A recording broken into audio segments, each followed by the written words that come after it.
Hello, everybody. Sterling here from the Canadian Shield. The far left media has gotten excited over the separation of Alberta as the Alberta Prosperity Project's question was referred to a judge by Alberta's electoral officer. Anybody who might not be aware, what happens is you have to draft a question before you can begin to look for signatures. And that question from the Alberta Prosperity Project, the group generally credited for leading the way on separation from Canada by Alberta, is do you agree that the province of Alberta shall become a sovereign country and cease to be a province in Canada? That question was put before a judge to see the validity of its constitutionality.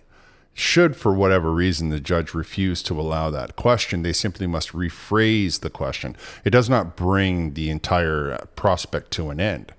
One has to agree that the mainstream media is becoming very, very vigorous in its coverage of this particular separation, while it ignores the fact that nearly 55% of people under the age of 35 in Quebec are excited to be separating from Canada.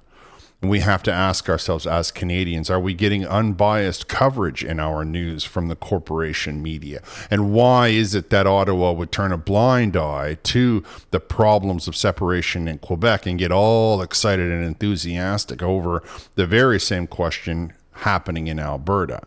As Canadians, do we not deserve to have all of our issues covered equally without having the taint of political bias thrown into any of our information and any of the questions and discussions surrounding that? I believe that that's the thing that Canadians need to be looking at, on how the government is pushing the propaganda that they pay for, the mainstream media, to make a big deal about separation in one part and to completely ignore separation in another part of Canada.